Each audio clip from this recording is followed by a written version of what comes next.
अब ट्रेनों का रिजर्वेशन चार्ट ट्रेन निकलने से 8 घंटे पहले तैयार किया जाएगा। जी हां, सही सुन रहे हैं आप। नमस्कार, मेरा नाम है लक्ष्मी। अभी तक ये चार्ट सिर्फ 4 घंटे पहले बनता था। इससे क्या होता था, यात्रियों को टिकट कंफर्म नहीं होने पर वैकल्पिक यात्रा या फिर दूसरी टिकट बुक करने के लिए ज्यादा वक्त नहीं मिल पाता था, जो कि अब मिलेगा। रेल मंत्री अश्विनी वैष्णव ने रेलवे बोर्ड को इस बदलाव को चरणबद्ध तरीके से लागू करने का निर्देश दिया है। मीडिया रिपोर्ट के मुताबिक इसे अब 1 जुलाई से ही शुरू करने की योजना है और शुरुआत में देखिए इसे कुछ खास ट्रेनों पर लागू किया जाएगा। ये फैसला हाल ही में रेल मंत्री अश्विनी वैष्णव की अध्यक्षता में हुई है और रेलवे बोर्ड जल्द ही इन बदलावों को फेज वाइज लागू कर देगा। नियम जो है वो मुख्य रूप से लंबी दूरी की ट्रेनों के लिए है, लेकिन शुरुआत में से चुनिंदा ट्रेनों जैसे कि हमसफर श्रेणी की ट्रेनों पर लागू किया जाएगा। बाद में से राजधानी, शताब्दी, मेल एक्सप्रेस और सुपरफास्ट जैसी अन्य ट्रेनों तक बढ़ाया जाएगा।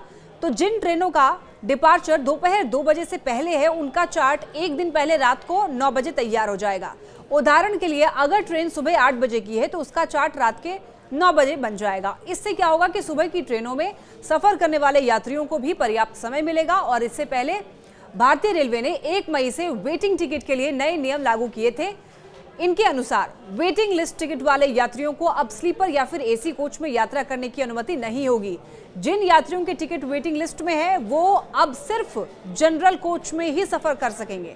अगर कोई यात्री वेटिंग टिकट पर एसी या फिर स्लीपर कोच में यात्रा करता हुआ पाया जाता है तो उस पर जुर्माना लगेगा और उल्लंघन के लिए जो जुर्माना होगा वो आपको बता दें, एसी के लिए जुर्माना होगा 440 रुपए और स्लीपर के लिए जुर्माना होगा 250 रुपए। इसके अलावा आपको ट्रेन के शुरुआती स्टेशन से लेकर के उस स्टेशन तक का किराया देना होगा। जी हां, आप सही सुन रहे हैं।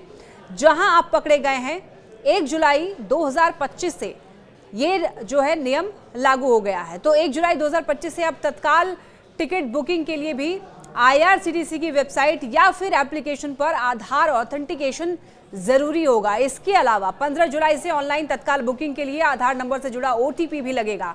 15 जुलाई से देखिए ऑनलाइन तत्काल बुकिंग के लिए आधार नंबर से जुड़ा OTP लगेगा। इन बदलावों का मकसद टिकट बुकिंग में पारदर्शिता लाना है और दलालों या फिर फर्जी एजेंट्स की मनमानी पर रोक लगाना है। कई बार क्या होता है, कई बार ऐसा देखा गया है कि तत्काल टिकट शुरू होते ही कुछ ही मिनटों में टिकट्स बिक जाते हैं, क्योंकि दलाल और फर्जी एजेंट्स जो हैं सॉफ्टवेयर या फिर गलत तरीकों से टिकट बुक कर लेते थे। इससे आम यात्रियों को टिकट मिलना मुश्किल हो जाता था। नए नियमों का मकसद यही है कि टिकट बुकिंग का मौका सिर्फ असली यात्रियों को मिले और फर्जीवाड़ा रुके। आधार वेरिफिकेशन से ये सुनिश्चित होगा कि टिकट वही बुक कर रहा है जिसका आधार नंबर रजिस्टर्ड है। पहले 30 मिनट तक एसी और नॉन एसी दोनों ही क्लास के लिए एजेंट्स को टिकट बुक करने की इजाजत नहीं होगी। तो अगर आप IRCTC की वेबसाइट या फिर एप्लीकेशन से तत्काल टिकट बुक कर रहे हैं तो आपको पहले अपने आधार नंबर को अपने IRCTC अकाउंट से लिंक करना होगा। जब आप टिकट बुक करने के लिए जाएंगे तो आपके रजिस्टर्ड मोबाइल नंबर पर एक OTP आएगा और ये OTP डालने के बाद ही आपकी बुकिंग कंफर्म होगी। काउंटर पर भी यही प्रोसेस होगा, जहां आपको आधार नंबर देना होगा और OTP वेरीफाई करना होगा। तो फिलहाल नए नियमों के मुताबिक आधार ऑथेंटिकेशन जरूरी है। अगर आपके पास आधार कार्ड नहीं है तो तत्काल टिकट बुक करना आपके लिए मुश्किल हो सकता है। बिना आधार के टिकट बुक करने का कोई और तरीका रेलवे की ओर से दी गई जानकारी में नहीं बताया गया है। रेल मंत्रालय ने तत्काल टिकट बुकिंग के नियमों को लेकर नोटिफिकेशन जारी किया। तत्काल टिकट की बुकिंग जो है वो सुबह शुरू हो जाती है, एसी के लिए 10 बजे से और नॉन एसी के लिए 11 बजे। तो पहले देखा गया कि एजेंट्स जो है क्या करते थे, इन शुरुआती मिनटों में ही ज्यादातर टिकट बुक कर लेते थे, जिससे कि आम लोग चूक जाते थे, वो टिकट बुक नहीं कर पाते थे। अब पहले 30 मिनट तक सिर्फ आम यात्री ही टिकट बुक कर पाएंगे, एजेंट्स को इसकी इजाजत नहीं होगी। तो इससे आम लोगों को टिकट मिलने की संभावना बढ़ जाएगी। अगर आप रेलवे स्टेशन के काउंटर से तत्काल टिकट बुक करते हैं तो 15 जुलाई 2025 से आपको आधार नंबर देना होगा काउंटर पर। आपका आधार वेरिफिकेशन OTP के जरिए होगा, यानी कि आपका मोबाइल नंबर आधार से लिंक होना ही चाहिए ताकि OTP आ सके।